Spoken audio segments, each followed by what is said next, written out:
Good afternoon, everybody. This is State of the Galaxy, episode 12. We've got a lot of ground to cover today since it's been so long since we've done a show, so we just hop right in. Alright, the first thing I wanted to cover today was a post-mortem of this tier of PvE. As you may or may not know, under 10 guilds have reached the finish line in over 3 months since the big release. How do you feel about that? First of all, and then I'll let you know what I think. Justin. So, this is the interesting thing. I actually thought less guilds would clear 10 out of 10 in the time that the content has been out, based on the difficulty. So I'm sort of impressed by a few guilds that I either wasn't aware of, or maybe I didn't think as highly of them as I should have. But I'm not... Look, I'm happy with the content. I think that for this being hard mode, less than 10 out of 10s isn't great. Like, I feel like so this is what I think. After 1 month, roughly, they should have made Revan and Koratani more in line with the other 8 out of 10, so that more guilds could clear it, because then that still gives you the time for progression-minded guilds to push the content. But after that point, I think we have to sort of admit that the game is not only for us, even at hard mode, since we have our own tier of Nightmare. And I'm curious as to why things haven't been nerfed, and in a number of cases they've been buffed at the hard mode level. Well, specifically Revan. Well, Revan and Blaster, because the transition from Bombing Run to them coming down was buffed. And Bombing Run? No.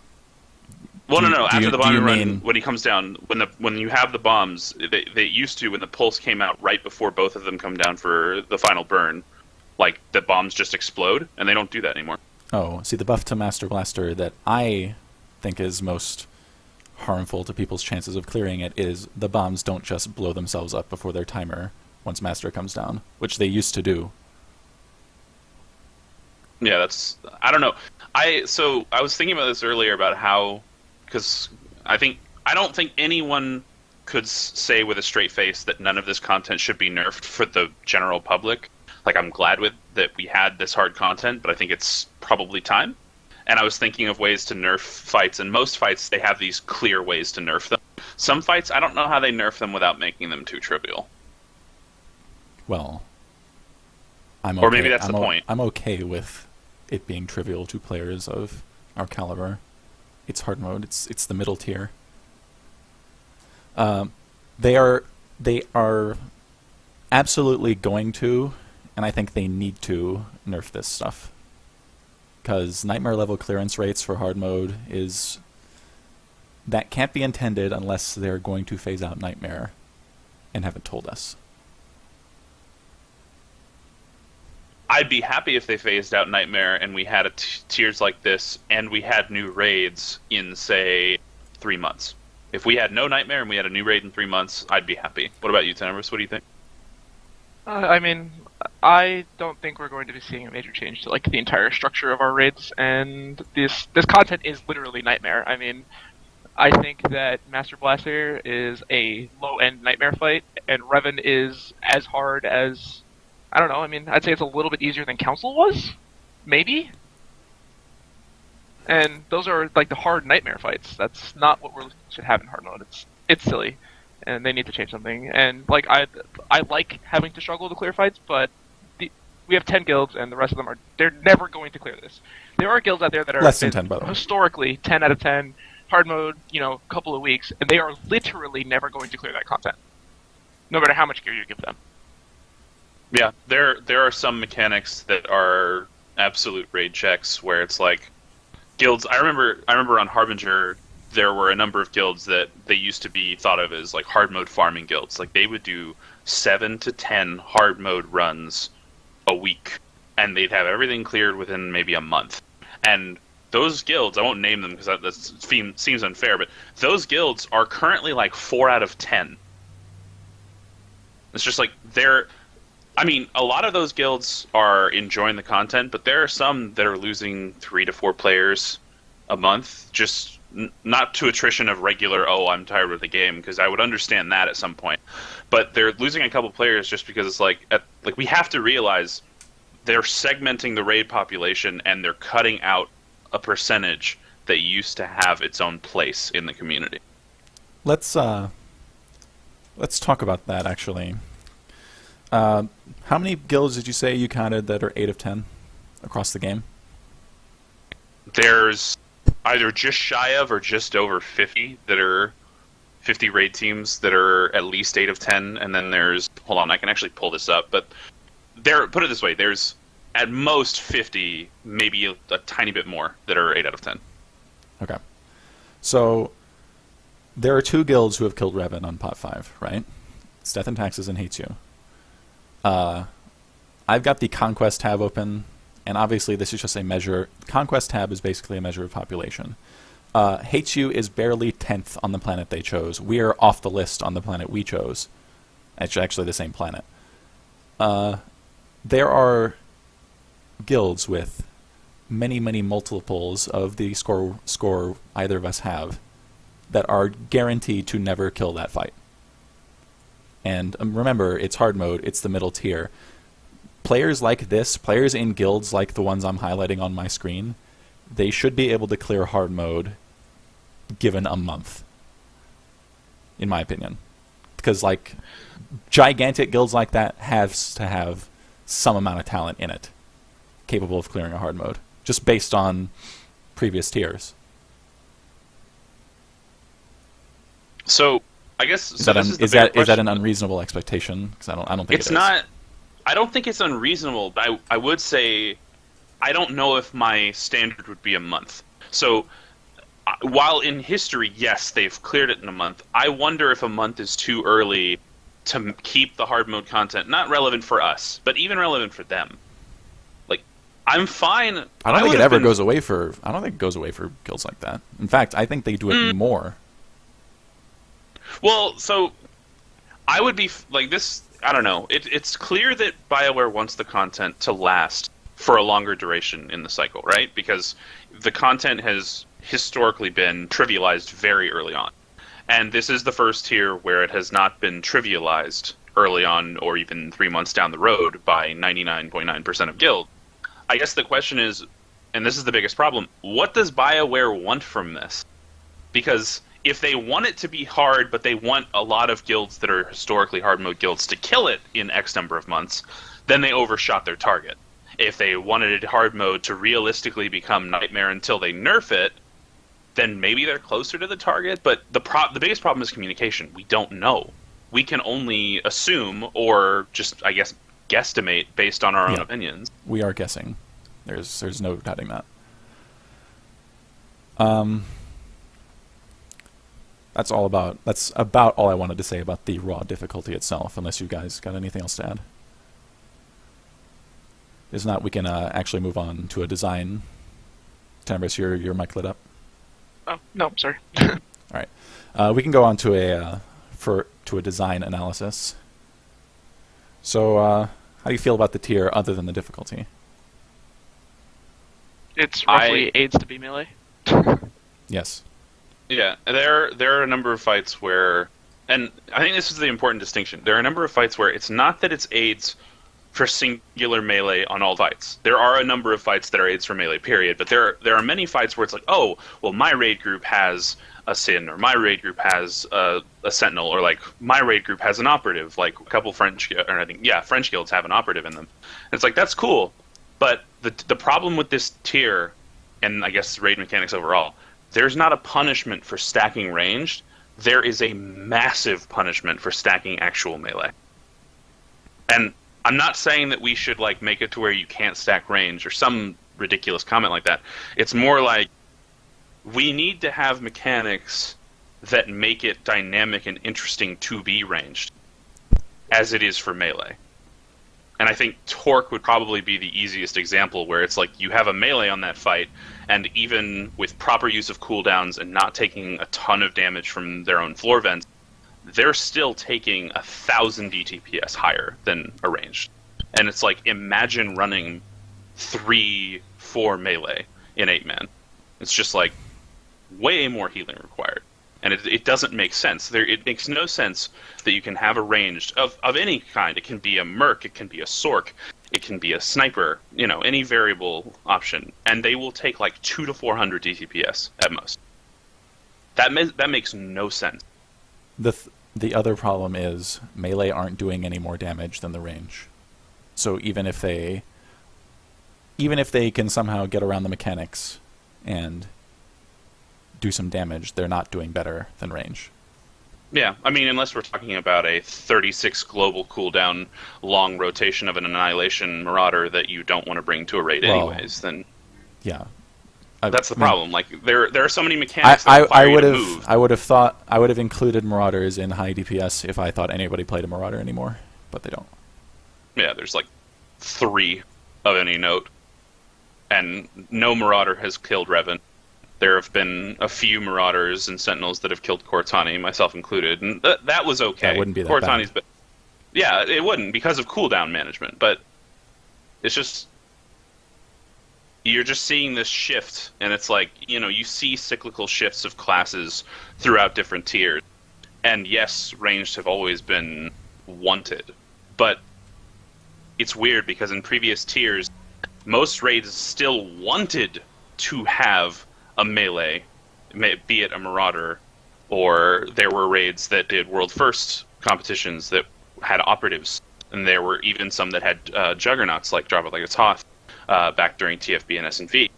Now, it's almost like unless you are a not actual melee, aka like a power tag, it's not even that you want to limit it. You're literally not wanted. To be one is to be making the raid harder, which, people can do that, and you can get past it, and you can, optimize the strats, but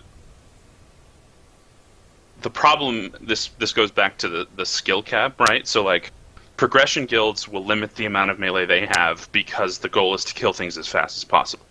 The casual guilds, if they're not trying it, that's whatever. But then we have the hard mode guilds that will take longer to clear content to begin with. They can't run a lot of melee because they either don't have the healing to keep up with the output, or, and this is the bigger problem, they just can't have enough uptime with their melee. I think the problem with it is that it takes them, then this compounds the problem of the clearance rate, right? If they're taking melee, it is going to take them that much longer to be able to successfully down the fight, right? And guilds like that are probably significantly less likely to change their comp to kill a fight. Mm-hmm. So these are compounding and self-feeding problems. From a design perspective, that is obviously the most glaring problem with this tier, and I thought it was maybe the clumsiest thing about it that I dislike the most. There are cool ideas in this tier, but then again, there were also cool ideas in Scum and Villainy, which was implemented, I would say, better than this tier has been. I think from a sort of interest level, and just sort of how, I guess, novel the mechanics are, not in MMOs overall, but just into Star Wars. Yes. I do think that Scum and Villainy is probably the best design raid this game has had. This new tier of ops, it is the most fun I've ever had playing this game, and part of that is because tanking is better than boring in this tier, and previous tiers have not been all that fun to tank historically, if you ask other tanks, and it's just I'm glad they made it more fun to tank, but I guess that's just sort of yay, you made me happy. And there are a lot of people, I will say that a lot of people in my guild, that are known for quitting the game between tiers, the GM Milas, and a lot of people usually take off weeks, if not months. None of them have really quit or anything. If anything, they picked up the amount of raids they've done. So there are players that are happy with it, and there are guilds that, even though they're not 10 out of 10 than they usually would be, they are excited about the challenge. But I can't pretend to say that it's okay that Torque is the way it is, and that it was live for multiple months with one defensive cooldown being able to do 600,000 damage, Hey, I'm Like, okay with that. I'm like okay with it because it's like it's funny. It's like it's cheesy and goofy, It's right? also people talked about stacking 7 juggernauts in a healer, but nobody ever did it. Also, Yeah. it's torque, so even if somebody did it, grats. Nobody cares. No, of course, but it just sort of underscores problems where it's like some of the bugs that people have complained about in this tier, I honestly do not encounter, and I don't. It's not that I don't believe them when they say they exist, but most of the Koratani bugs and a lot of the Underlooker bugs, it's just like I'd love to be a fly on that wall and watch what they're doing because I can imagine they're doing something wrong. Well, yes. Like, and it's just like, but there are bugs that you just can't deny. Like there are times when you're doing Underlurker, when you're doing everything right, and you will just watch Underlurker just sort of shift and turn still. And thankfully, because power tech tanks are a thing and like PT DPS are a thing, you sonic missile rebounder and nobody dies. But Well, it still happens. That's a stupid patchwork solution for a No, problem no, that shouldn't and- exist. And that's the thing. Like, there are bugs that, yes, you can get around, and there's no use complaining because it's so easy to get around, but it's like, to get around it still requires you to sort of limit the amount of variables you have in your comp. And I just don't get why. I don't understand it. Like, there are a lot of changes that are being made about class balance that we're going to get into later, where it will, I guess in their eyes, they're thinking, oh, like, spoiler alert, they're nerfing IO. You know, this will make it more diverse for raid compositions. Like, no, it won't. For the fact that you're also nerfing classes that are not bounty hunters that already have a hard time killing Revan. Yes. Like, we're just going to have more bounty hunters.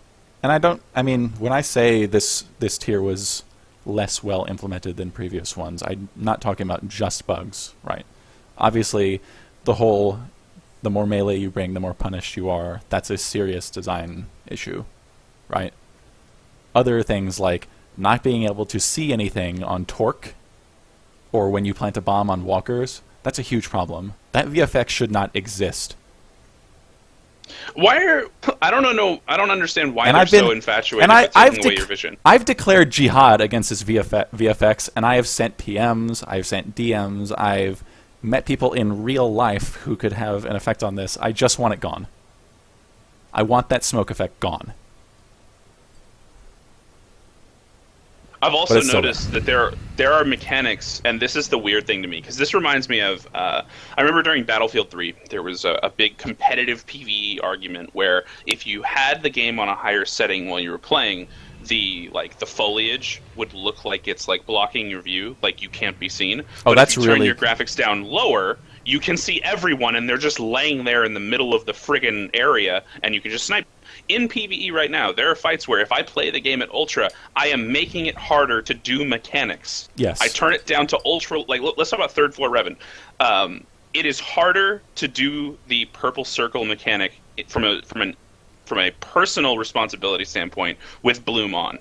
You turn Bloom off, you go down to like medium or low graphic settings, and it's a lot easier to see everything.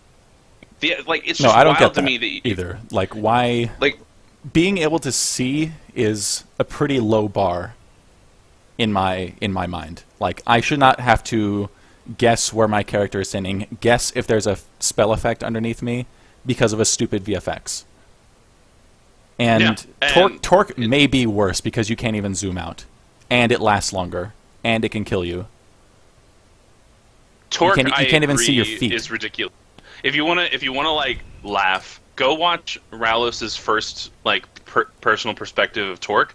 He like doesn't move his camera much, and there are entire sections of the fight where you cannot see a single thing. No, it's awful. I hate it. It's despicable, and now that I can't saber reflect on my Juggernaut, it's going to be really awful. It's not so bad on the power tech because I don't have to stand. My stand distance is not as limited. All right, but that's enough bitching about stupid graphics. So what do you think is the cause of all this? Because my theory is BioWare was strapped for time. And I'm talking about was the cause of this design problem as I've identified it. So I don't know. This is what I think. I think that back in 2014, they kept promising 2014 for the expansion, and as a community, we were like, I will believe it when I see literally anything about it. And then the if you remember that first teaser that they like hyped up that was literally terrible and told you nothing, it was like, oh, okay, yeah, we're supposed to believe that it's coming in 2014, and all that we know is that Revan exists in this galaxy. Wonderful, fantastic. And then they finally like, no, we're actually going to have it in December. It will launch in December, and we will be doing a closed private beta to have it tested, blah, blah, blah. And I'm just going to say, since the content's been out for a while, it was not ready for primetime play. This should not have come out in December 2nd. It should have waited until probably mid-January at the earliest. There are still aspects of this expansion that either do not work or are still janky as all hell. 16-man, I'm not usually one to have a lot of pity for 16-man guilds or 16-man raiding because it's just like, you know what you signed up for. We did 16-man hard mode, and I have a computer that literally has like $3,000 put into it. And I was pulling Revan at very low settings with Bloom off, everything down, at 5 to 7 frames a second. 5 to 7. When you do the pull-in, pull-out, everyone in the raid, their game would freeze for an entire global. Like, that's not acceptable. There is not a single way you can say, oh, well, you know, some machines are, you know, they work better than others. And it's like, no, you cannot say that's a thing, and that should have been fixed. Or, let's talk about the real talk. Let me play devil. Get rid of 16-man. Yes. Get rid of 16-man. That's the real talk. I think they should get rid of 16-man. It's not worth any time spent developing it. They should. They should, because at the end of the day, like, no one can... Actually, no. I got progression level. Take a step back. Story mode 16-man's fine. Whatever. That probably takes almost no time at all to make. And it's part of the group finder, and it gives comms, and it lets more DPS be a part of it. Fine. Keep that the way it is. There's no reason there should be a hard mode 16-man or Nightmare 16-man. Nobody does it. Nobody does it. I think that at the end of the day, and it's funny because I used to get onto you for going to the WoW well, they need to take a page out of WoW's book that they've done with Mythic, where it's like, no, the hardest difficulty, it has one setting. There's no reason to have 16-man. First of all, they had already done stuff like there was heroic 10-man, but it was easier than 25-man back in Wrath of the Lich King, for example. No, of course. But when Mythic came out, they drew the line in the sand. They were like, no, this is the size. No, it's a good idea. There's no choice. It's much easier to account for all your variables when you know the size of the group that's going to be doing it. You can, it stands to reason you can design better that way, right? No, of course. And it's like, there are things about 16-man hard mode where it's like, either BioWare is tuning around the idea that DPS are bad in 16-man, or they didn't tune it at all. And it's just like, none of it makes sense. And it's just like, when you actually look at how many guilds have done it, there's like one guild that does 16-man as their main difficulty mode, and there's 7 out of 10 at 16-man. There's a guild that tried to do 16-man in the EU, and they gave up at Blaster Master and turned into 8-man. NGE, which was the only guild outside of Severity to kill Council pre-nerf in 16-man, they don't do their main progression at 16-man, and I don't think that they've killed Cortani or Revan. They're the only guild I know of outside of Zors to even get 16-man Blaster Master. We only did it to have the achievements, and I don't like you can't make them. There's no reason to make a mode because of that. No, you can't justify the development time. And you can say, oh, well, it's just math, but it's like, yeah, it's math that you could have put into tuning the 8-man instance more. The thing is, it is just math, but it's like, it's not just math. The mechanics don't respond just to math. You can't just double things and expect it to be all right. Side note, I can't believe these Masasi are still following me. What in the fuck is with the leashing mechanic on this planet? You have to chain pull everything, apparently. There will be no exploiting of the Masasi. I circled this platform like 4 times. Alright. What else? Yeah, I think going back to my original question was, were they rushed for time? I think yes. I think I'm guessing that Shadow Realms, which has since been cancelled, probably ate into some of their, not their time, but their manpower. And they already made the commitment to release in 2014, and they should be given credit for, sticking to that commitment and going through with it. I don't think it was ready either. But again, Shadow Realms has since been cancelled. I'm pretty sure there are people who were working on that who are now back on SWTOR. So hopefully that shouldn't be LinkedIn, a problem. Yes. Yes. Judging by LinkedIn profile. That is not a problem, or hopefully it won't be a problem in the future. All right. All right. This is going to be a big discussion, actually. We're going to move on to. We're going to move back to the subject of difficulty, but with respect to the future. So the problem with hardmare is the question of, will Nightmare represent a significant jump in difficulty from what we have now? If it does, there's a problem, because only 6, is it still 6, or is it 7? There's 7 guilds that are 10 out of 10. We're 3 months in and 7 guilds made it, out of the entire population of this whole game. So that's a problem. That's an abysmally low clearance rate, especially for 3 months in, when everybody's pretty much BIS. If Nightmare does not represent a significant jump in difficulty, then there's also a problem, because the people who are clearing now will be less satisfied than they otherwise would be, right? I mean, I think that goes without saying. So, how do you think they should address this? I have 2 issues with that. The first is, how do you make Revan harder without making it nigh on impossible? Well, to be fair, I mean, I did a video about this. Like, you can buff the other phases. You can actually probably buff them significantly. You can make phase 1 even more annoying than it already is, for example. But I don't know about that last phase. There's very minor things you could do to make it clearable. So it just depends on how many people they want to kill it, right? They can't just want one guild to kill it. That cannot be their goal. No, they can't. You cannot design a fight for Zors. Like, that's not a thing that you can do logically.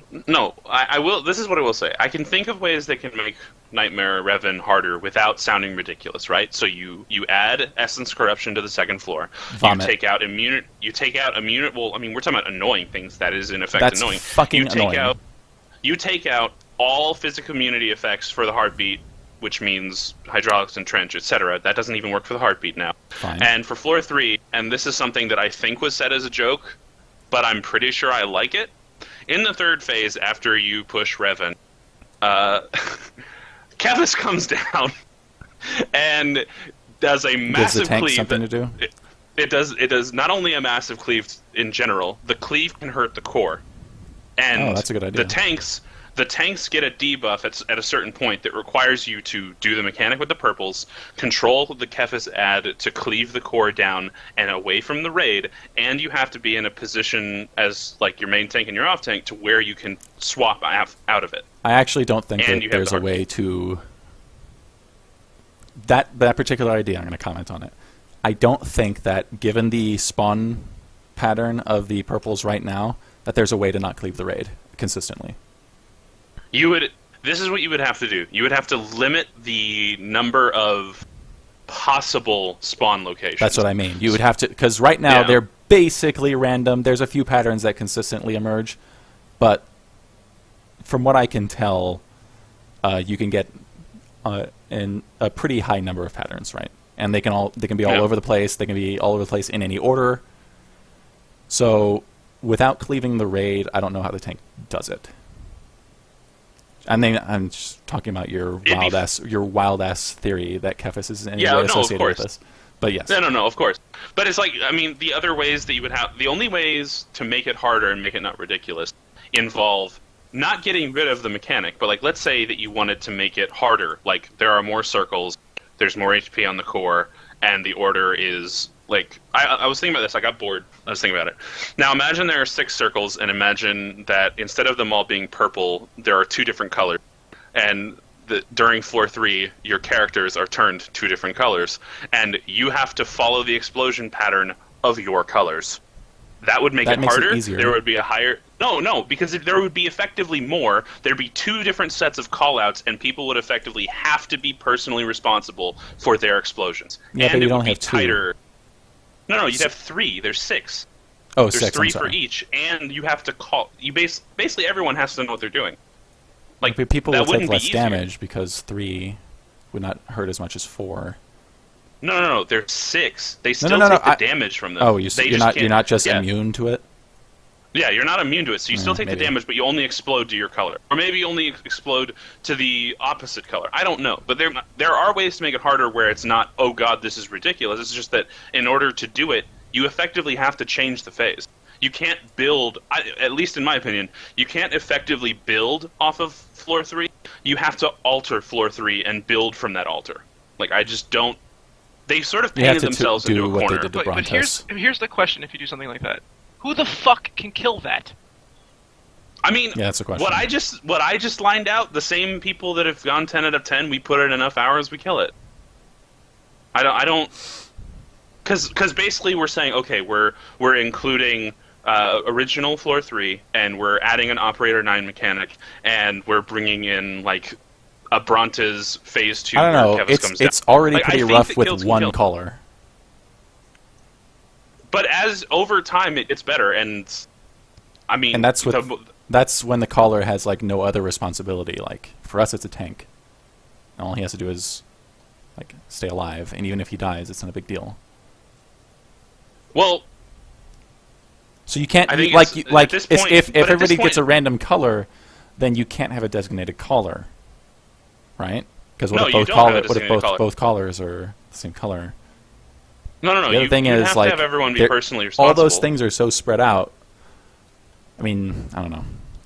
You have to move around. That's like pretty it makes it harder. No, it makes it harder. I don't think it's impossible. So in a lot of the Revan kills I've been in, I haven't been the caller. It's usually been Smucklin, it's occasionally been Tefia, and sometimes it's been Ralos.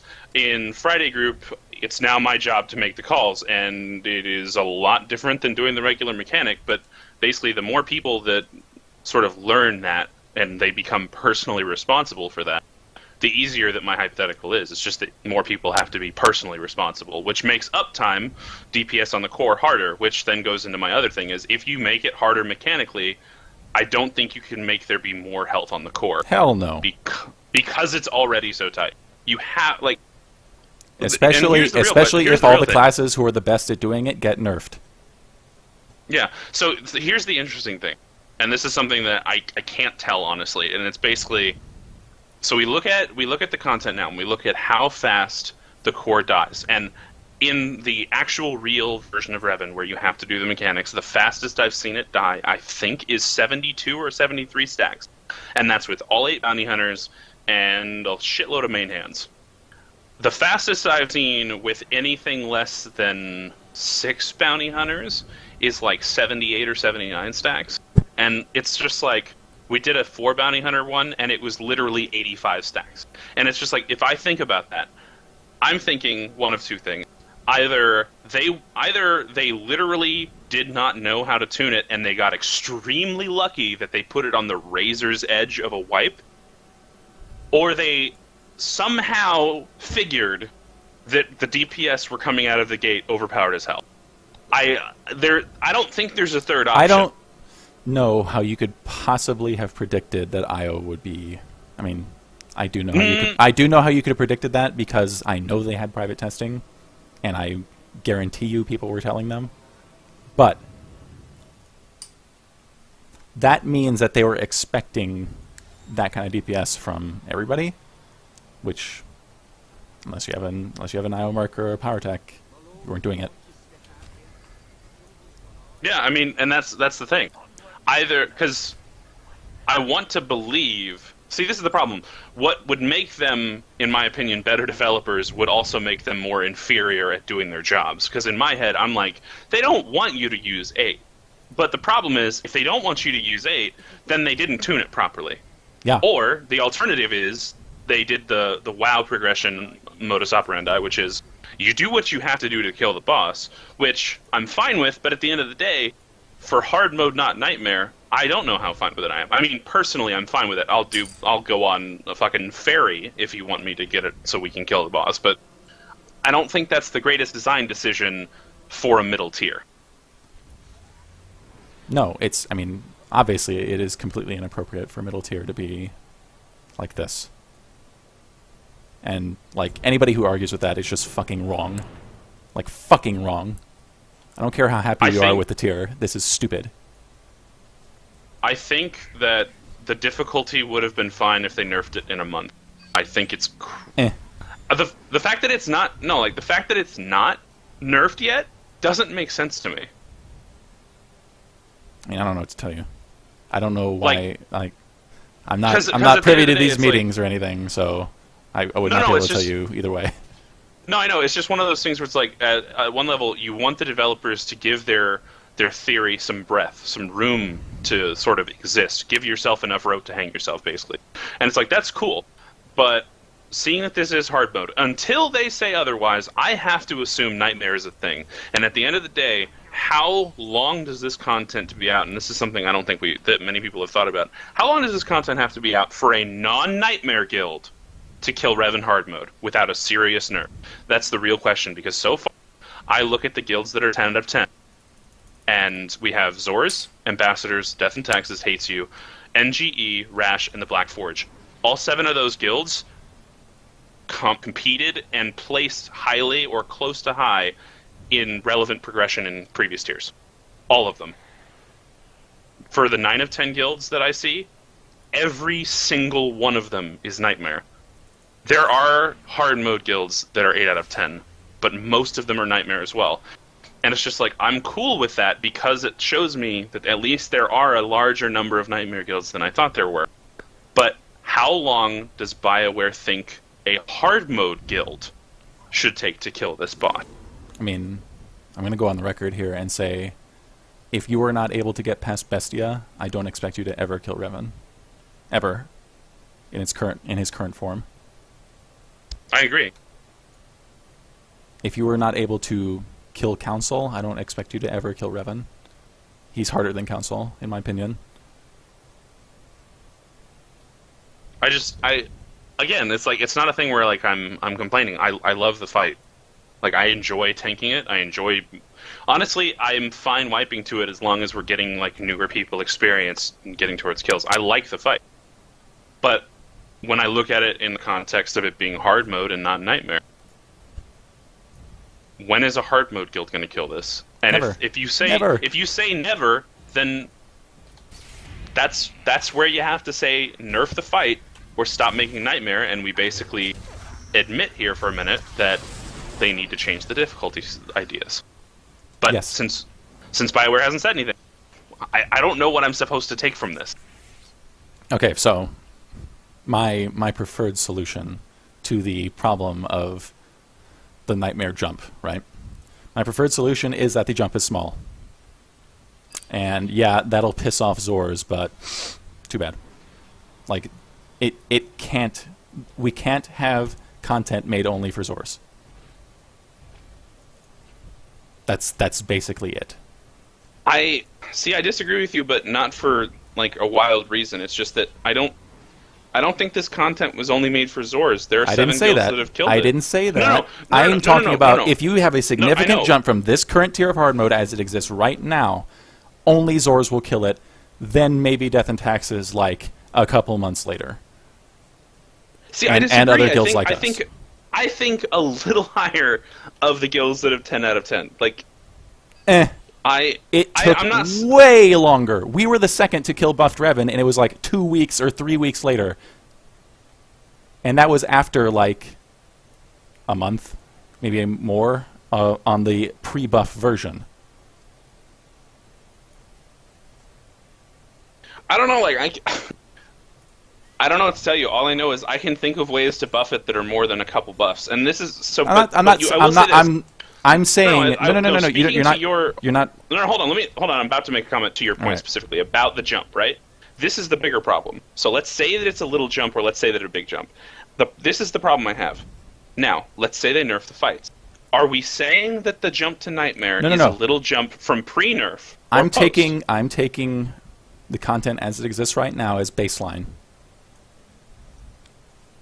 So the jump would be from there. In what I'm, I don't know. In the example I'm talking about, that's baseline.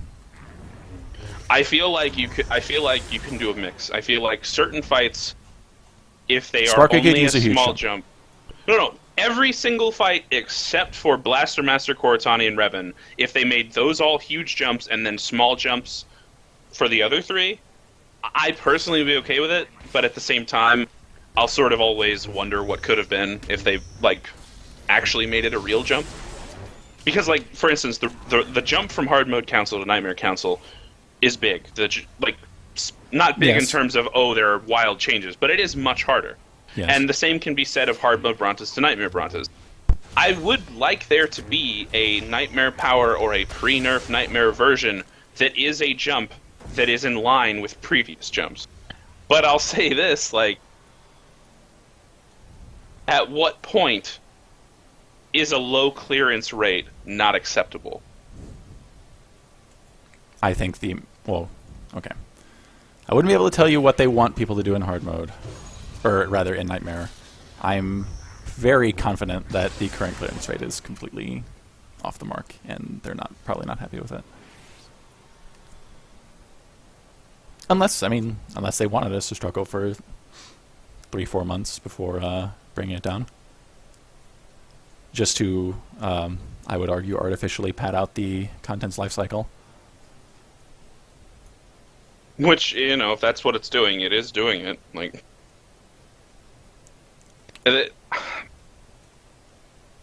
And see, this is my other worry. So let's say that they wanted to pad out the cycle, which is why it's harder, which I'm fine with as a concept.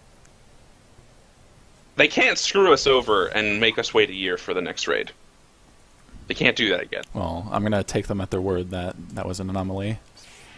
No, of course, but basically what I'm saying is, so if they're not going to make us wait a year, and we're going to get Nightmare, because I can't assume that they're getting rid of it unless they say something, then there's a very small window for when Nightmare can happen and when we get a new bait.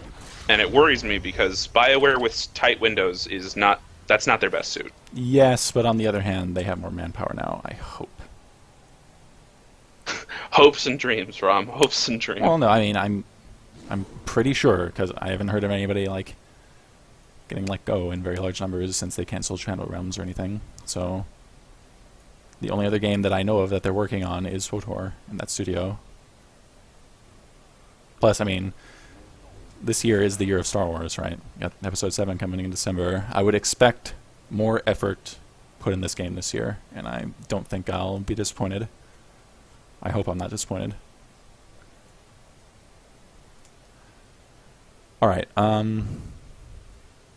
this whole issue... of course, would not be an issue if they hadn't conducted this little hardmare experiment in the first place.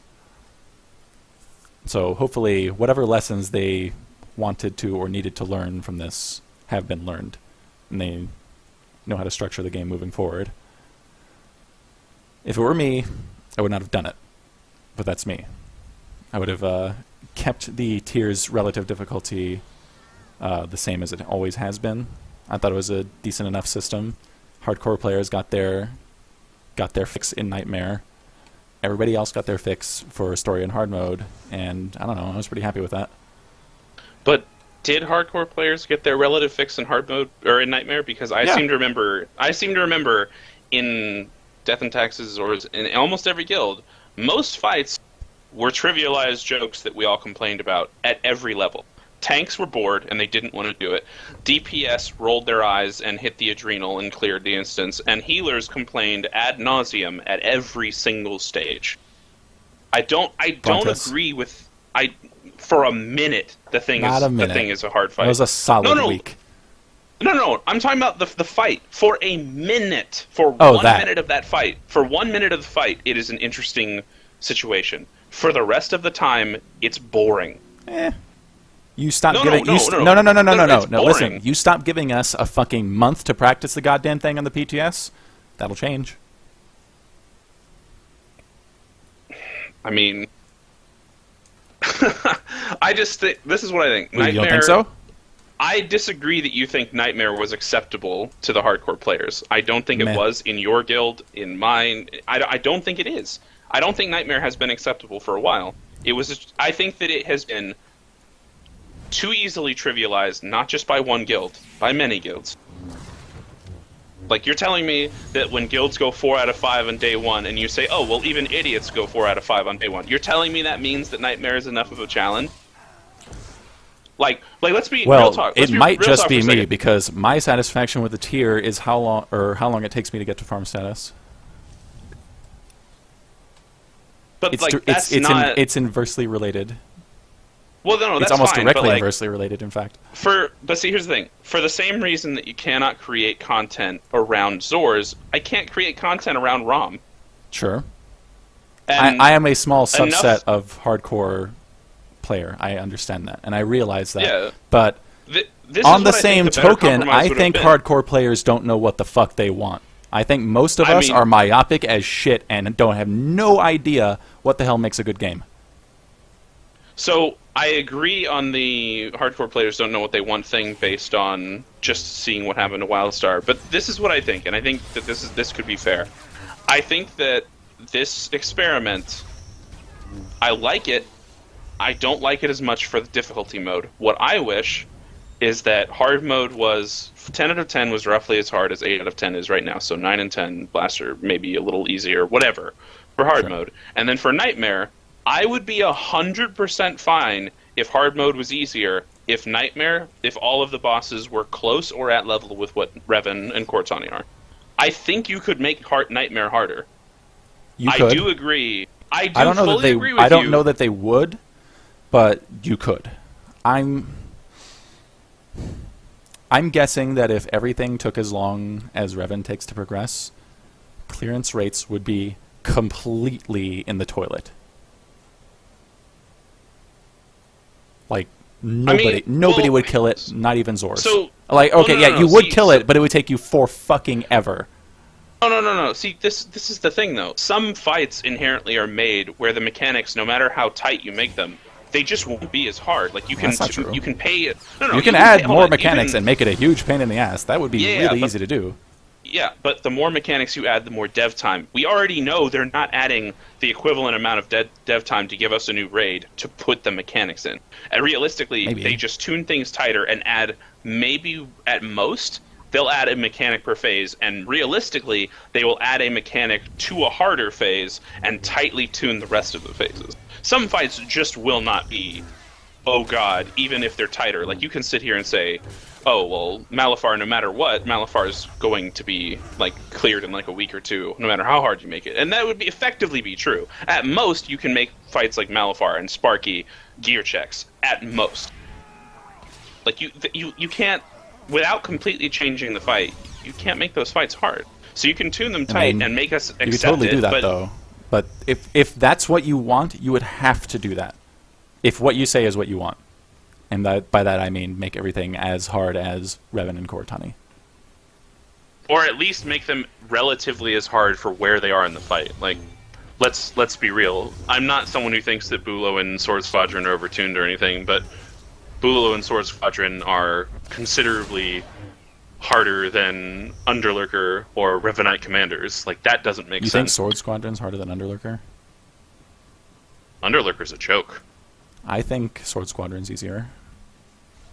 I think Sword I Squadron. mean, this when is done- like a small separation between the two, in my No, opinion. of course. But I don't think I think Underlurker's harder than Sword Squadron. But at the same time, Sword Squadron is in a more stable place than Underlurker. That doesn't. I'm not counting bugs. I don't know. I always found Underlurker to be a joke, and I think Sword Squadron's a fun fight. Like, it's not hard; it's fun. But like certain fights are just jokes, and it's like I don't know why. It's sort of like Sword Squadron and Bulo set a pace where it's like, oh, okay, this is a thing, And then you go to the next encounter, like Underlurker, and it's like, oh, that's a joke. And then you go to Revenant Commanders, and for 90% of the fight, it is also a joke. It's like things like that like don't make sense. In like certain tuning decisions in hard mode and in story mode do not make sense. In story mode, I don't have a whole lot of pity for groups that are like, oh my god, we can't kill Bulo story mode because I've done story mode and it's just not that hard. But certain story mode fights don't make sense when it's like Sword Squadron is really close to hard mode Sword Squadron, like impressively Yes. close. Well, And then you go to Revan and there are no mechanics at all, and it's just like, this is not gonna, like, if I'm a story mode guild, it's like I take the progression hat off. I'm story mode, so story mode is my progression. I am depressed if I go from Sword Squadron and then have Underlurker and then Revenant Commanders. I have which is seen also a joke. tweets from people in story mode guilds that are to that effect. They are like, Yeah. well, we got past, I think it was Underlurker for them, actually, because story mode guilds have trouble with him, too. We got past Underlurker, and then we one-shot Commanders and Revan. Because that's like there's a big disparity in story mode in the relative difficulty of those bosses. Yeah, and then I've also done the group finder variations because like I think it's fun to occasionally plug something. And so it was in 16 man, and what I noticed was with a group of, and I'll delicately just say minimally skilled players, if you can get past in Temple of Sacrifice Sword Squadron, you will full clear without a problem. And if you get past, and this is the funny thing, in 16 man it's not Bulo, it's Torque, because Torque had so much health in 16 man story mode. If you can get past Torque, you'll one-shot Blaster and you'll one-shot Cortani. And that doesn't make sense. The tuning decisions in story mode, they're just bad. I'm not saying they're overtuned, it's just that they're not consistent. There's not a reward. Let's real talk this. The reason story mode guilds can't get past Sword Squadron is because of the bomb, and because of the shield being independent of when you put the bomb on. I bet plenty of wipes have happened because people ran out of bombs. And that isn't changed in hard mode, but I don't know, people who are doing hard mode and get to that point probably know more of what they're doing. Am I wrong? No, you're not. It's just, that doesn't change the fact that, like, I just wonder, did they even have a plan for what was to be tuned at what level in story mode? I have no idea.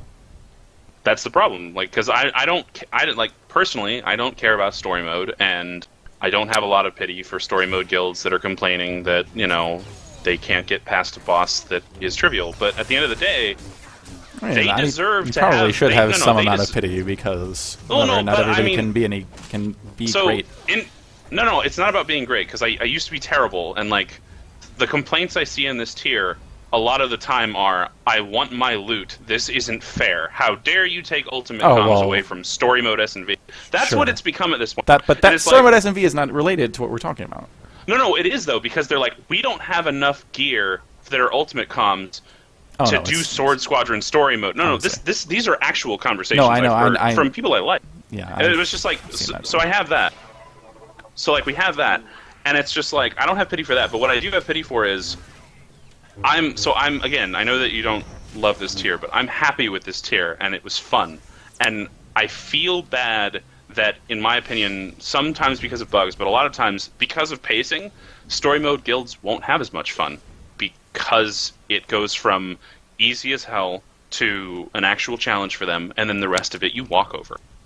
And it's like, we don't have that. We have a tier that matters boss to boss. There's a real progression where, Sword Squadron's dead, let's go to the next one, then the next one, and it's just like, story mode, it's like, Sword Squadron's dead, let's take our free loot from the next 3 bosses.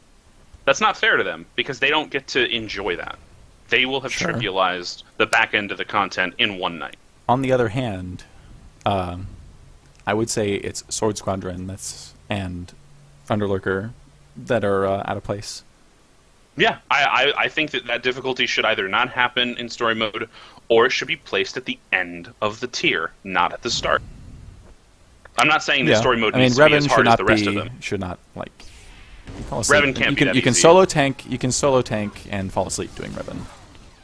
Yeah, Revan is a joke, even for the most casual of operations groups. But either they just need to switch the difficulty to the final bosses, or the entire instance needs to be like that because it doesn't make sense to have it the way it is now. No, I agree. All right, that's about all I wanted to say about the hardmare and the nightmare jump. To sum up, the jump in difficulty to nightmare should probably be pretty small from the way it is right now. I mean, not pretty small. You should be able to fucking notice it. But if you want to design content that people can consistently clear more than one guild, it should be not the same. It should not be as big a jump as hardmare nightmare has previously been. So I agree with most of that. I'll add one caveat. I do not want nightmare to be cleared faster than hard mode. That's all I have to say. I don't want nightmare, and this isn't a Azor's comment. This is in general. I do not want nightmare full cleared in one day, and I don't want it full cleared in 1 week. If that is the case, they did not go far enough. Actually, let's actually talk about this. This is actually an interesting topic because I've been thinking about it. I'm pretty sure the entire reason that happens is because we already have a lot of practice on hard mode. No? Yeah, I mean, if you have like that much time, yes. We have a ton of time to do it on hard mode. We had like 8 months for DF. Maybe more. No, it was a ton of time. Yeah. I mean, I don't know. It makes sense to me that since we have a yes, it's an easier version of the fight, and in a lot of cases, an extremely easier version of the fight. But a lot of the general principles are already established, and you already have them through, well, almost muscle memory by the time you get to Nightmare. So a lot of the time, you know what you're getting into, plus you got a lot of time on the PTS to practice it. Yeah, which is another flawed thing that we probably don't have time for, but... No, we've talked about this before, though. Yeah, of course. It's like, at the end of the day, I think we can agree that regardless of how small or how big the jump is, the jump needs to be big enough to where we're not full clearing in a week. That should go without saying. Like, the nightmare gear you get should be an actual help to you, not just a icing on the cake where it's like, oh, it's your birthday, blow those candles out. I'm reasonably certain. I think we've heard them talk about like item budgets. I'm reasonably certain that all that stuff is already budgeted for, and it's just going to be what, a 6 item level difference between hard mode and nightmare. So it'll be what, 198 to 204? Yeah. Because it was 192 to 198 for story to hard. Although no, because nightmare usually goes 3 item levels higher. So you have 69 to 72 to 75, and then you had 80 to 80 and then 80. Well, I guess that's true. I guess 6. It depends on the tier. Yeah. But it was only 3 for DFBS and V. I mean, I don't know what to say about that, but either for we the get last 201s couple or we tiers. get 204s. Either way, that's small. Like if you're right, it's even smaller. And item budgets are what they are, so you're not going to get like 30 more strength from. No, I'm not. I don't mean that like we should get better gear. What I mean is the gear that we do get should matter. Like for instance, in my opinion, the biggest mistake to do with Nightmare DP is that Nightmare DP was not tuned around Nightmare gear. It was tuned around Dreadforged gear. You could effectively full clear the instance literally with Dreadforged gear. Well, that's why they should have just released it at the same time. I hate split tier crap. Yeah. Yes, I agree, but if you're going to have a split tier, you also have to have a split difficulty for the first tier and for the second tier. The second tier has to have a higher item level than the first.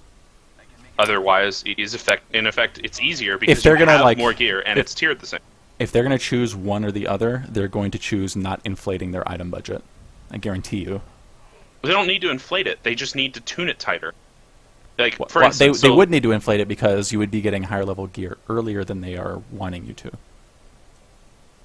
Well, does that make sense? If you're splitting it up, so hypothetical, let's say 3.4. This is a random number. 3.4 Avengers Nightmare drops, right? So that's there for 9 weeks or something. For that instance, it's tiered around the idea that 4 out of 5 is full 198, and the 5th is a mix of 198 and 204. Then after the 9 weeks or whatever, you get your drop of TOS and Ravager's Nightmare's nerf. TOS 4 out of 5 is a mix of 204 and 198, and by mix I mean like 50-50. And then the final boss, aka Revan, is tuned almost entirely for 204. You don't have to create a bigger budget. Like, you can tune around them. Oh, see, in fact, I thought you were saying, like, the higher... If it's in a split-tier scenario, the second part of the split should drop higher item level stuff. Oh, no, not at all. That's not what at I all. interpreted. That's what. No, because then you need a bigger loot table That's what just I mean. for the one instance. No, you don't do that. You don't. I wasn't advocating that at all. Okay, I misunderstood. All right, I think we've beaten that into the dirt. Let's talk about the speedrun tournament that they announced and then canceled like a week later. Death and Taxes was planning on participating, obviously, because who doesn't want a free vacation?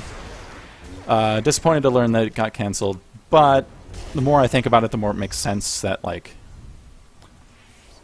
Look, I've only encountered that bug on Cortani story mode, like, one time.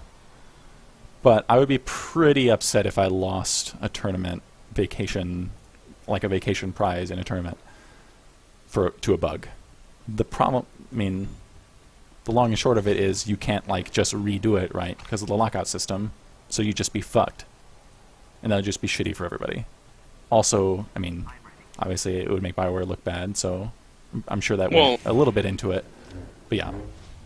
I'm of like a multiple thoughts on this. The first thought is I'm glad they decided to stop it, like, so that it wasn't some buggy tournament. But then I have other thoughts, like as you said, like, the more you thought about it, the better it sounded. How did they not, the more they thought about it before they announced it, figure this out? B, like, let's be real. Maybe they got excited to announce something to us. I don't know. Yeah, but that's not acceptable. Announcing something to us, like... Well, no, but when I say it's not acceptable, like, I say... So, like, I'll finish it and then we'll put tinfoil hat on for a second. So, we have this thing where...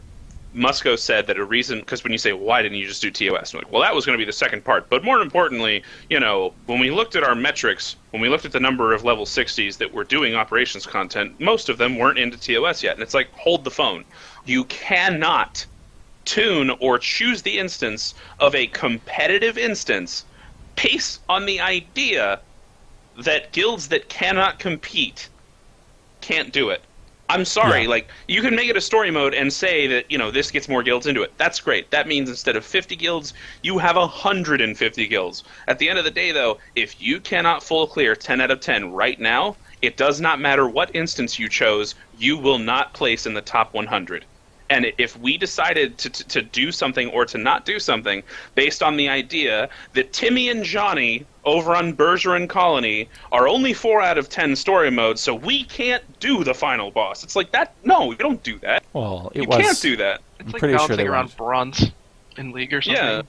It's like there are a ton of story mode guilds that are 10 out of 10 that can full clear, and this is the interesting thing, because when you do progression, you don't think of a lot of the ways that people will, like, really speed up a story mode run. I was in a pug a couple weeks ago, and the guilds that were in it are not hard mode guilds. They didn't have Malifar, much less anything beyond that in hard mode. In story mode, they had these neat ways of skipping trash where I'm just like, you know what, story mode guilds, I'm not saying that they could win because realistically they won't have the DPS to compete with the faster time to kills. But they were like, okay, like, we finished Commanders, and this is something that I didn't realize was the thing at the time. They're like, okay, we're going to skip these 2 trash packs. And I'm like, okay, well, we only have 1 stealth. And the 1 stealth just runs through the first and runs around the second and pulls Revan. And they skipped it all. None of the hard mode guilds knew that. Like we saw that in a pug. We knew that, actually. Well, no, but, like, in general, like, most hard mode guilds had not thought of that. Like, it wasn't something that we had thing of. It was just like, all right, let's kill the pack. Now, of course, the first thing you think about in a speedrun tournament is, okay, are they making us do 2 tanks? Do we need 2 healers and 4 DPS? Or can we 7 DPS, 1 heal, have, like, 5 or 6 stealths, and have everyone spec'd in AoE? Because if that's the case, if they don't actually... And this is the other thing, because Zoras was considering doing it too, but we were waiting to see what the rules were, because if it was going to be you have to 2 tank, 2 heal, 4 DPS, that would be more fair than you just have to have 8 people. Because if it's 8 people, we're going to bring in 7 people with main hands and blow everything up and skip everything that can be skipped. And then it becomes, and this is the bigger point, no matter how you tune it or make the rules, it will be a competition of like 3 guilds, and everyone else will be an also ran. Either you're not okay with that, which makes me question why you announced it in the first place, or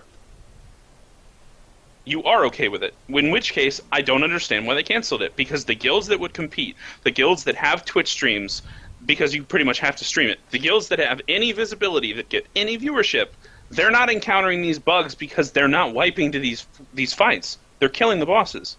And they're full clearing in like 20 minutes. So it's like, at the end of the day, neither of those options really matter to me, because you say that you've only encountered it once and you think it'd be annoying. It's like, let's be real. No, they're not going to encounter that bug. I would be more than annoyed, but yeah. No, but what I mean is, the bigger point is, you would not encounter that bug. These bugs that people encounter, almost universally, they are encountered because of a wipe or a massive mechanical execution error. Yeah. Like, you don't get these bugs doing the fight correctly. So it's like, no matter what, I don't like the reason. I'm okay with the idea of them canceling something. Do you think it's possible that they know of a bug that you can do the fight correctly and it still happens? It's possible, but like, it's not happening.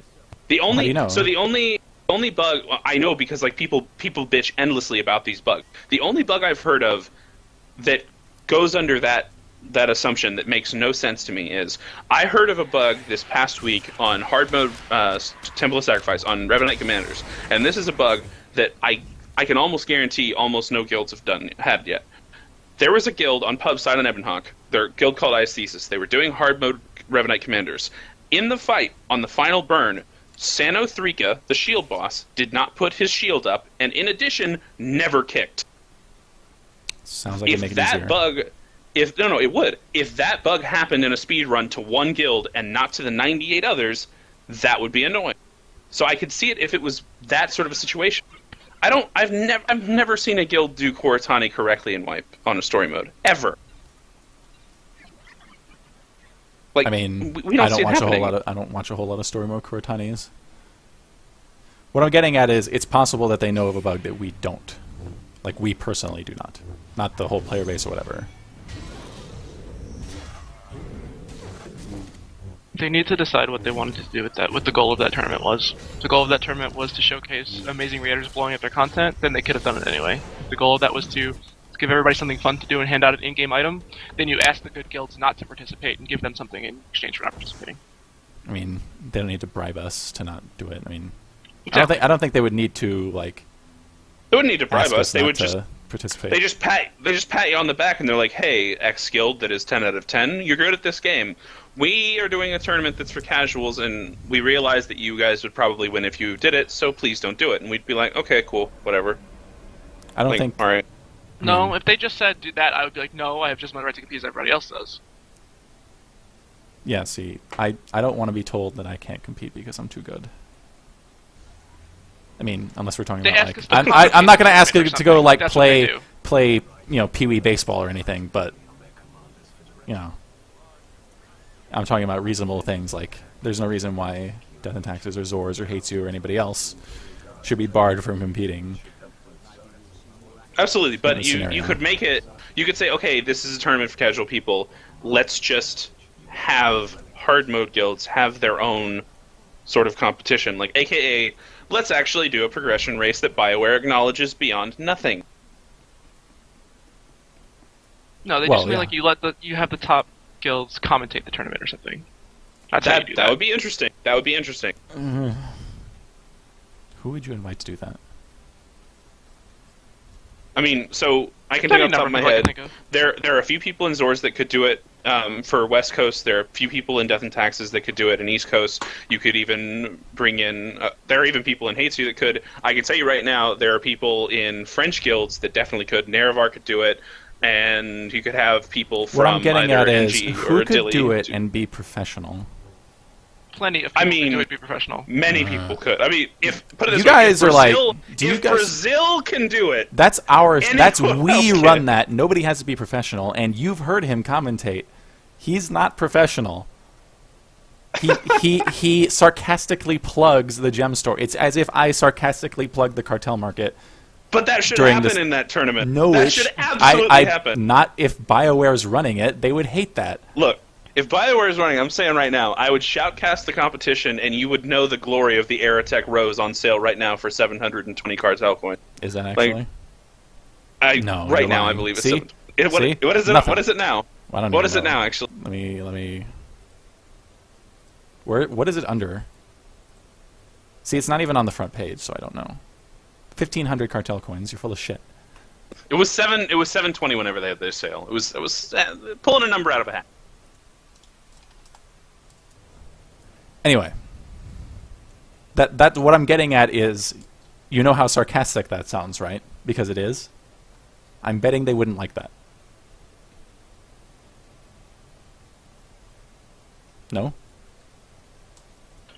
But there's certainly What I- a way to do that professionally. Yes, But, there yeah. there is. I don't know of anybody in this very small community capable of doing it. And anyway, that's beside the point. They would never you can't just have it open to some of the community but not the rest. That's just not something they're ever likely to do. Well, you know what? I'll augment that. If Snave gets to do an interview with Musco and gets to have official recognition about his PvP tournament, which, okay, that's a thing, then I guarantee that there are people in the progression community that can Well, shoutcast a okay, speedrun. if you're gonna 100%. fucking set me against Snave, who's No, I'm not the saying least you against professional him. person in I'm the just community, saying- then yes, you are forcing me to agree that there are people in the PvE side of things that are more professional than he is. I know that. What I'm getting at is, though, they recognize and slightly promote his tournament, although not in an official capacity. They're not running his tournament, and I don't think if they are running a tournament that they would allow him to cast it. What I'm getting at is, it's not. I don't know. They want somebody who's not going to go off the rails, right? Does that make sense to me? Mm-hmm. Yeah. Anyway, that's all I have to say about the tournament. They would not bar us. We would actually, I'm sure we would be allowed to participate, and obviously we're the guilds like ours would be the obvious winners. It's a foregone conclusion, unfortunately, but I don't know. I don't know of any way that would make us satisfied. That's the other thing. Even if they asked us to commentate instead of participate, would you be happy? Because the people who are participating get a vacation when they win. That's cool. Well, see, here's the thing that could make it interesting, right? So, I would argue that a lot of the progression people would, instead of wanting to go to some vacation, would probably want dev time to say, hey, this is how we think the game could be better. Are you sure about But that? I mean, I there would are take people it. that don't I care would about Star Wars. No. There are people that don't care. There are people people that don't but care. those people would not even enter the tournament in the first place. That's not what I'm getting at. And even if they don't care about Star Wars, do they care about a trip to Anaheim? I mean, let's be real. I would take a trip to Anaheim, but on the Yeah. other end of the spectrum, there are other people that, for instance, when they announced the speedrun tournament, and they were like, "Oh, well, celebration." Miles was like, "I'd feel weird because I don't want to go to that." There are people that like the game, but don't But he care doesn't. to go. But he doesn't have to. Miles particularly does not have to participate for Zors to participate in the speedrun, right? No, of course. The people who would participate would be people who want the prize, I would assume. So why is that Yeah. even part of the conversation? No, I'm saying so the people that do the speedruns, they have the celebration invite. What I was getting at is if the people that are doing commentary are progression raters, I mean, I'll give you a hypothetical. Let's say that Star Wars, they're doing a speedrun tournament, and the speedrun tournament has streams, but the streams are being fed into on multiple little bubble picture-in-picture to your Twitch. So your ROM, you're commentating a bracket of the tournament, and multiple guilds are competing in the same thing. There's 4 guilds up, and you're doing commentary. Your commentary gets promoted by Star Wars. I think you'd like that. I think that if you got official promotion and recognition, I think you'd be okay with it. I would rather be the winner of a tournament than the shoutcaster. That's just me. but it's almost universally the case that the winners get more exposure than the shoutcasters.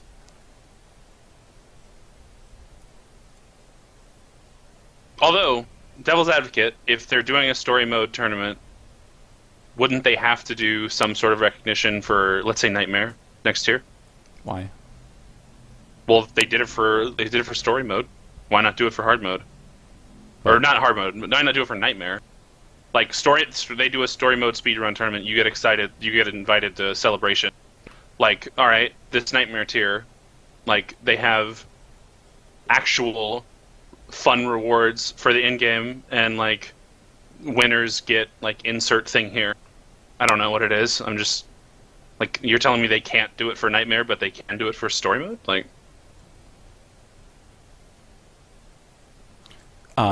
Probably because story mode is the most accessible thing, and they, as far as their marketing goes, I think they just want to say, hey, this thing exists. This is content that we spend a lot of time on. I mean, they obviously did, right? And we want more people to participate in it. I think that's why the tournament existed, from a marketing standpoint. I don't think that they need to do that for Nightmare, because they already know it's a small subset of their population who participates in it. The people, like, that's a thing that they do to promote Nightmare is not going to draw more people into Nightmare, I don't think. Like, the people who want to do that are already going to do it. They don't need to be marketed to. No, but I will say that, like, competitions of the highest level can get people that wouldn't play the game at all to play the game. Yes, but they wouldn't go into Nightmare. Like, no, but that's not the point. I would watch. I watch StarCraft, right? I don't ladder. I haven't laddered in years. No, but like there are people that watch League that didn't play it, and after watching League, they were like, "I'll get into this." Yes, but they don't go into the competitive scene. Like entering Nightmare is the competitive scene.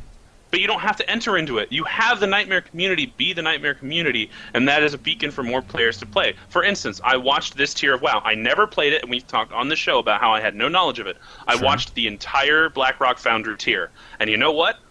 I enjoyed watching it enough to where I bought the game and I play it, albeit casually, to the level that players that would start playing Star Wars would play casually after watching an actual progression race or something of that effect. You can get people to play the game that wouldn't play otherwise just by highlighting the best of the best. There are people that play League because they watched an LCS tournament. Yes, but how does that get any more people than story mode? No one's going to care about a story mode competition on a vast the level. People who aren't rating don't care. What is good comment? No, you don't understand. What is good content? What is good content? I don't mean content like the raid. I mean when I'm watching a Twitch stream of a game that I'm not playing. I'll give you an example. YOLO had me watch a Halo tournament. I don't play Halo. I don't care about first-person shooters anymore, but I watched it, and it was a tight game of top players, and it was being well commentated on. And I can tell you right now, I watched a 30-minute game. A 30-minute game, and was completely enthralled. And I'd be like, I'm more interested in it now. You do not have to like have a casual, terrible competition and have players that are middling to bad compete and say, well, this is what they're marketing to. No, you can have the best players on doing the best content, and you can say, this is what Star Wars is. You can play this game and work your way up to it. No. You are watching something that is at least crafted from some level to be a watchable thing, right? League and Halo and StarCraft and Dota, all those are crafted at some level to be watched.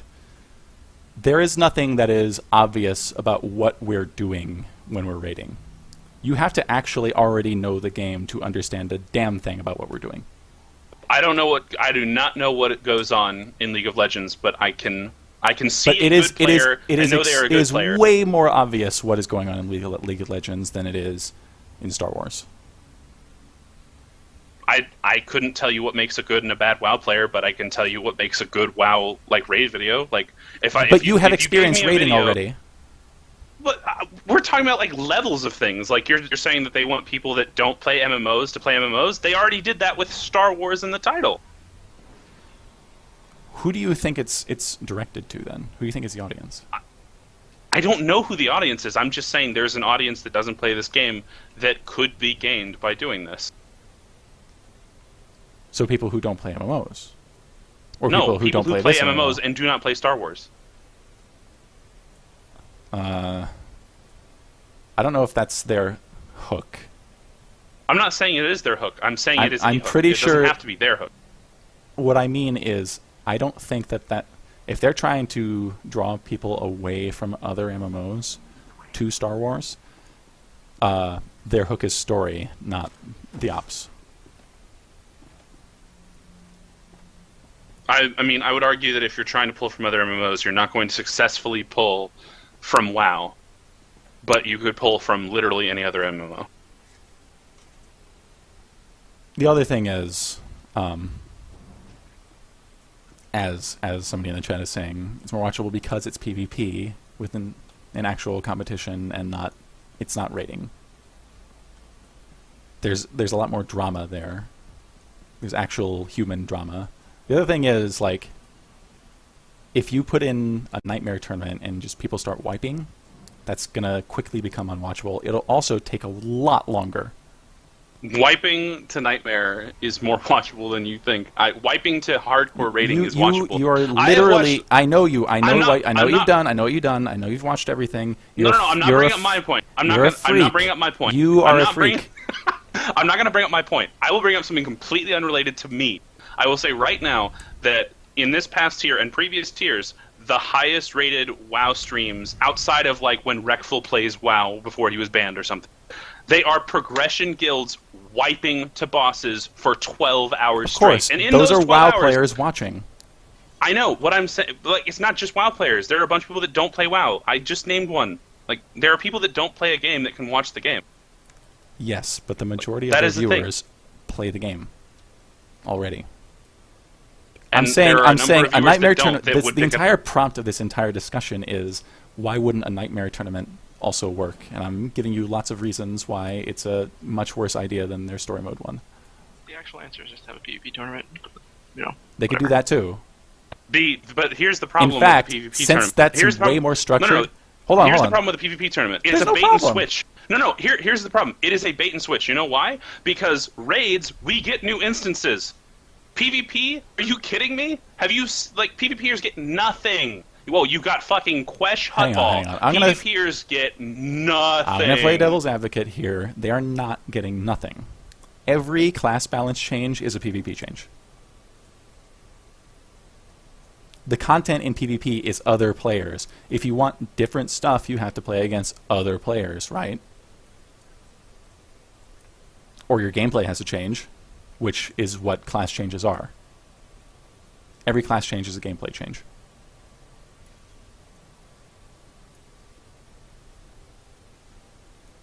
Yes, but I would say that in this game, PvPers have overwhelmingly complained or quit because of class changes. I do not see in this game. No, I know, but in this game specifically, because it's a smaller community, like, I do not hear people being excited for class changes. I do not hear people saying, I'm coming back because they fixed X. No. I'm hearing people saying, I'm completely retiring this character because of this reason. I'm completely quitting PvP because of this reason. We have people who are still playing the game, and they're sitting here saying, right now, they'll be like, Ranked 8 needs to come back. It wasn't relevant then, and it won't be relevant now, but damn it, they took it away and we need it. They're not getting it back.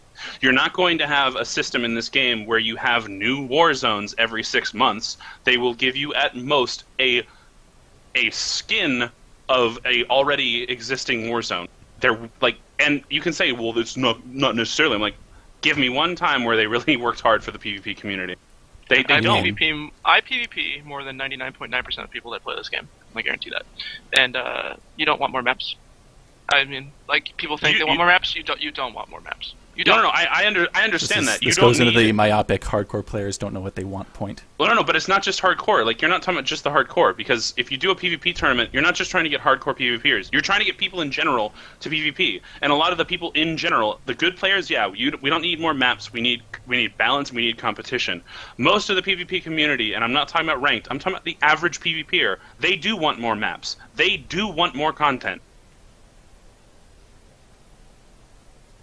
I mean, I don't see how a PvP tournament detracts from this in the slightest. The advantages of the PvP I would tournament say that completely outweigh this.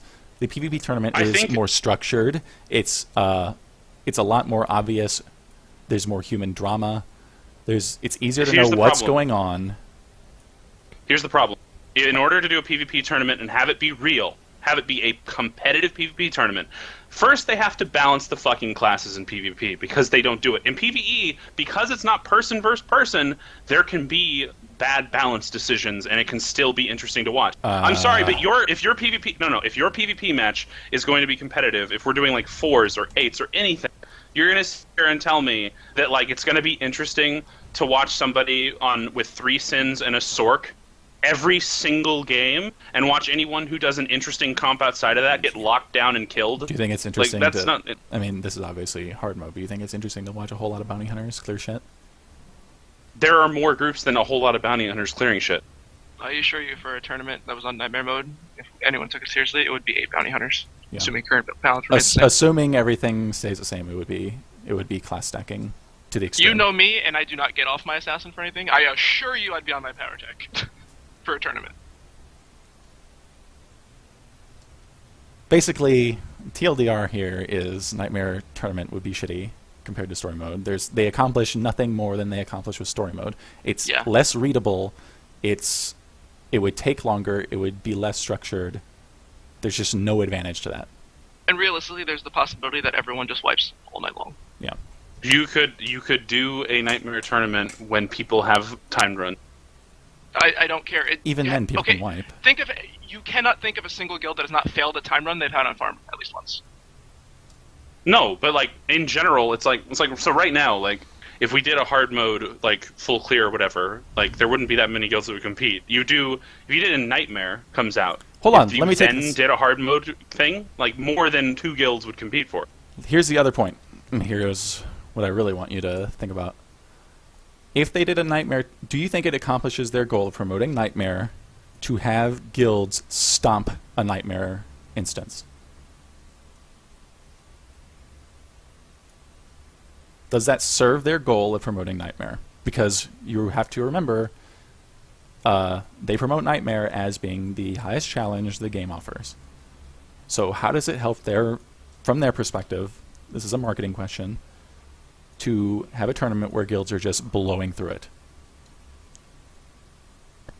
as fast as they can? I don't think guilds would blow through it, is my point. Like, I think you can do it at a time. Well, that's like having a race. Listen, that's you also have to think about, sorry, Ron, but you also have to think about, you don't want to do Nightmare, because right now, Nightmare takes, depending on the instance, like if we're talking, DP, DF, it's an hour long. If you're talking older things, it's 2 hours long. You can't have a round that lasts 2 hours and realistically shoutcast it. Yeah. Well, TFB takes 40 minutes, S&V takes just over an hour, DF and DP are like 20 and 30 minutes each. Like it's really fast at this point.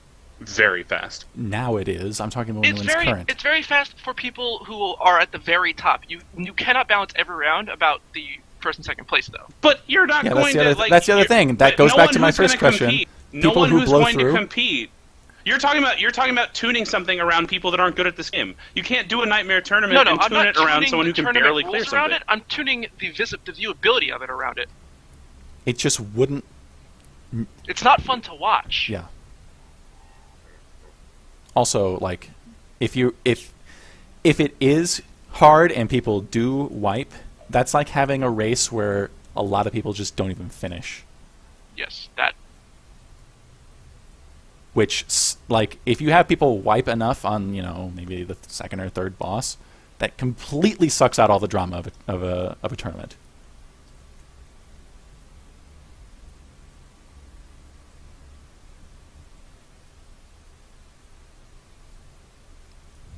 We're not hating on Justin, by the way.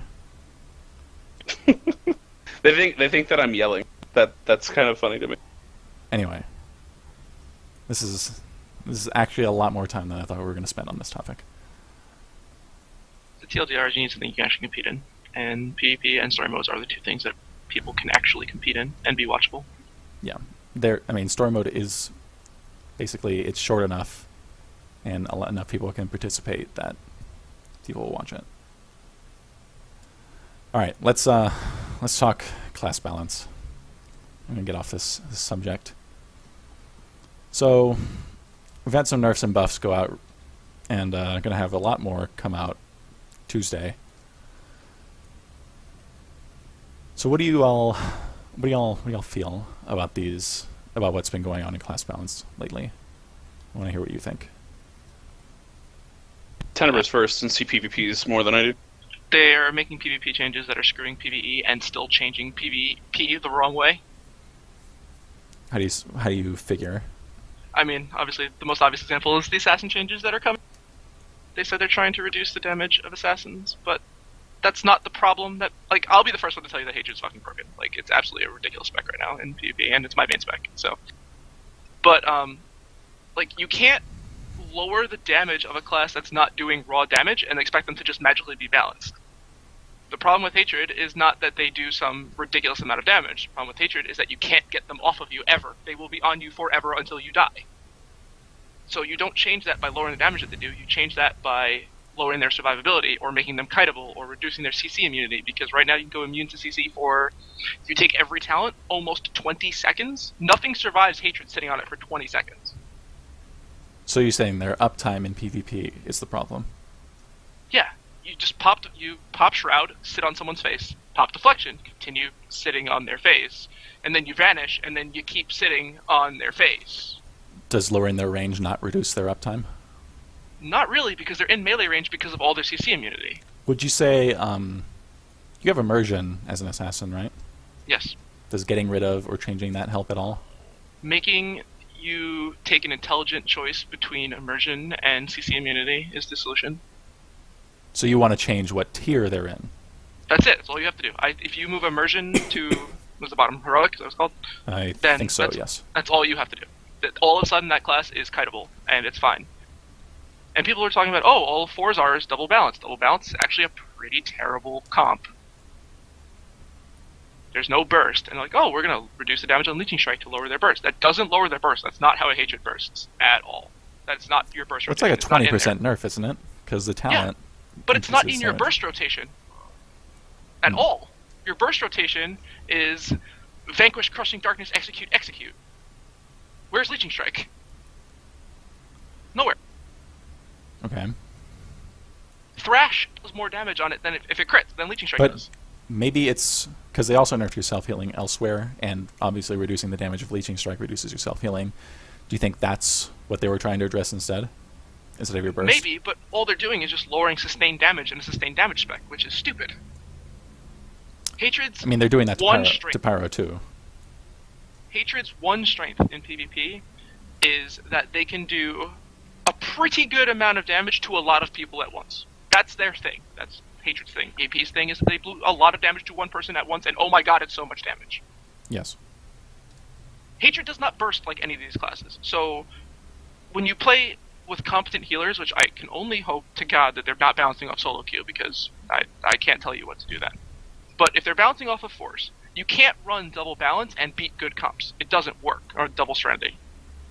It doesn't work. It's not a good comp. It's an okay comp. It's probably like a high tier comp, but it's not a comp that's shredding things like Vengeance plus Marksman, or Marksman plus Lightning.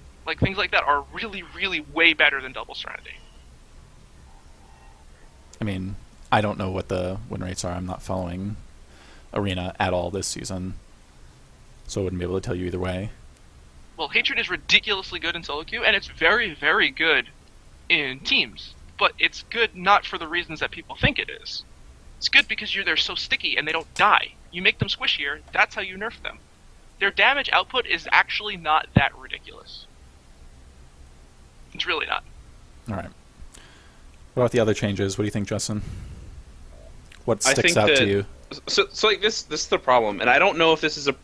I don't want to say that this is the fault of disciplines because I know there were balance problems before, but it seems like a lot of the classes that are getting targeted changes, be it a buff or a nerf, it is the opposite of what is needed for the other type of content in this game. PvE, right? So like we sit here and we say, all right, IO nerfs do too much damage, we need to nerf them. That's correct. They need a nerf, the nerf is justified.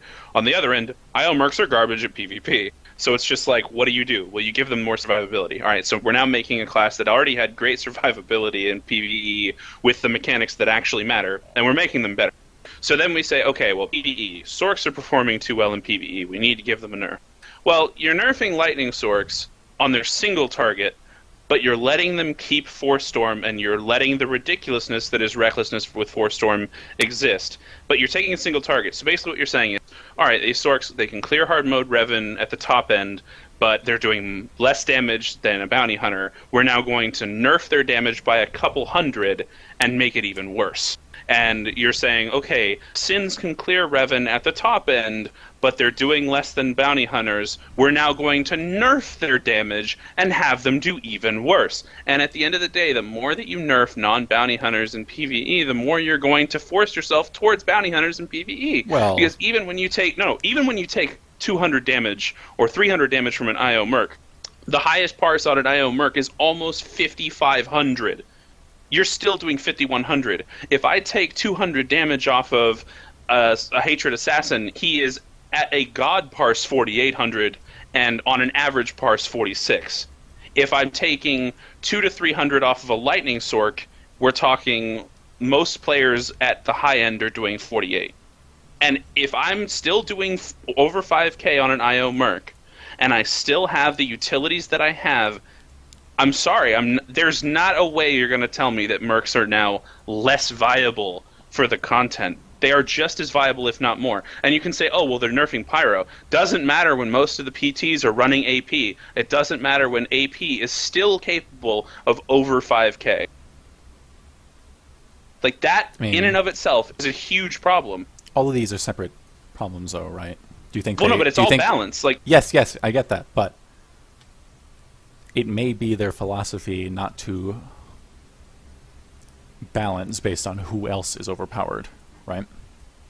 But that goes into my question I want to ask. Do you think that their priorities are straight given what they've done so far? See, this is the thing. I want PvPers to have more balance because Obviously. PvP changes our content for them. I want them to get balanced as much as they can. The problem is a lot of their balancing directly affects PvE, and in this specific set of circumstances of our content, you're nerfing the only classes that are killing it outside of Bounty Hunters. And it's like, I'm not saying that like classes should be able to be overpowered because they're not Bounty Hunters, but my point is, if you want there to be diversity in PvE, I don't see how the fix to that is nerfing what classes aren't Bounty Hunters in those fights is making it better.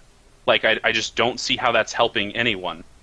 Like Tenebris, like, real talk, like, if you get nerfed, like, that effectively makes it to where the rest of your raid has to work harder. Well, Deception's Like, not getting nerfed, and it does almost as much damage, which is a separate problem. After the nerf Deception, which is the burst spec, will be doing more damage than Hatred. Which is a problem. Which is because absolutely absurd. Yeah, but that's my point. Like, there's not really a good answer to that. And, like, you can say, like, oh, well, like, people get their little nerd honor code hats on, and we say, like, because even on Zor's end and every other end, anytime someone kills Revan with less than 8 bounty hunters, everyone's excited to say how many they have. And it's like, that's great, but once we start nerfing these specs that aren't bounty hunters, that becomes more and more unrealistic. Like, it's... Well, you're effectively... okay, look, I get that.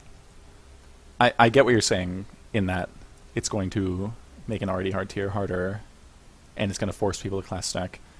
I think, and I'm playing devil's advocate here, that's a fight design issue. No, it is. Balance issue.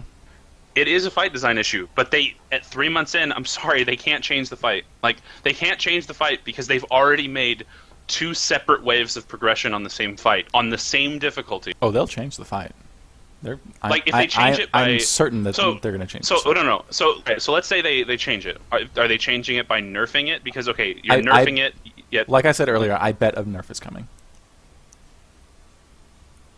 If a nerf comes later... If a nerf to the fight comes later than the nerf to the specs, you're basically putting the teams that don't use 8 bounty hunters in a position where they need to use 8 bounty hunters until that change happens. Or you're requiring people to have bigger backpacks. Either way, it's stupid. Yeah. That's just it's just dumb. And this is the worrying thing for me is the discipline system making it actually harder instead of easier to PvP balance. All right. Well, from my perspective, the changes that they're focusing on making first don't make any sense to me. Right? There's a couple of glaring issues. One of which is how much more damage IO does than everybody else. And from what I can tell, IO is not getting hit nearly as hard as other specs. They're getting hit as hard. They're losing as much damage. They got a surge nerf to dots.